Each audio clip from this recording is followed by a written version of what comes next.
Good morning! Magandang umaga! Gusto na mga lolo, lola, nanay, tatay, kapatid at kaibigan.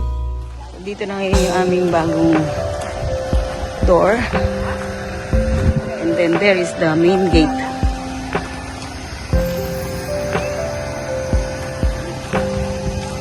Yung main gate. Napakahangin dito sa farm mo. May dala akong tubig kasi ang lola Miray, may ubo pa rin. It's more than a week na, magto 2 weeks na ubo natin. Pero it's better now compared to previous week na talagang iniihip ng ubo ang lola and parang walang hinto. This time is fine. Kasi napakasipag ko. Ayun, walis ng walis.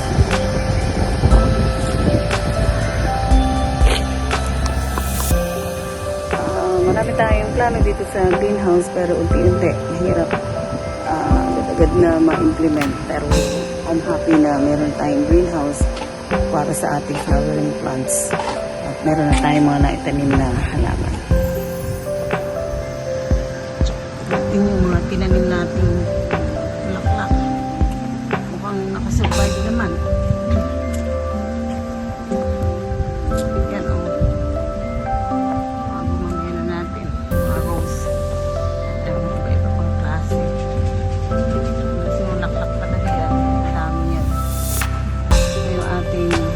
Flower. Yung greenhouse natin, hindi pa. Naantay pa natin yung net pa dumarating. So, inside the greenhouse, nakasama dyan yung mga bawang, sibuyas, luya, may gabi pa. Pero later on, pag-ani na natin, tatanggalin na natin yan. This will be the house for mga sensitive yung mga flowering plants natin na itatanim, like yung mga marigold, yung mga ganun, dito natin ipupunla para hindi masyadong mainit at kung ano naman yung hangin, hindi masyadong mahanginan, hindi masyadong ano ng ulan, may konting harap.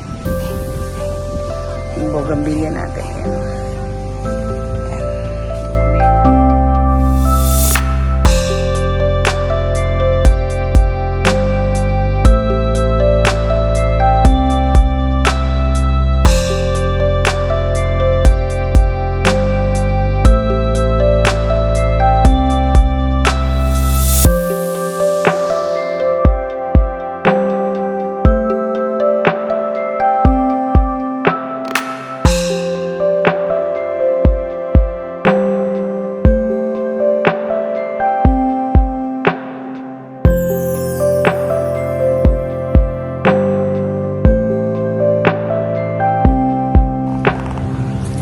Side ng farm, puro puno naman dito.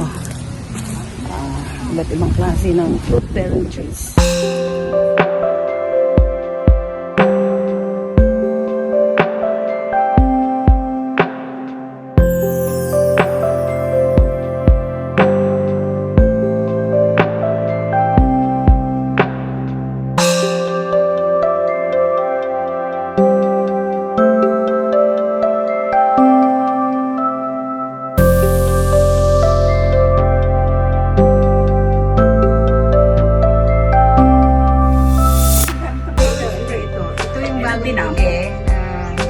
Dinamo, yan.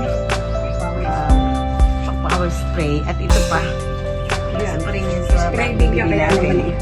So marami tayong invest dito sa farm. And hoping na makatulong talaga.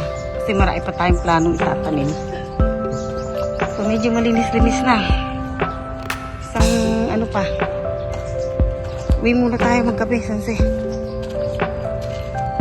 Ating golden tree.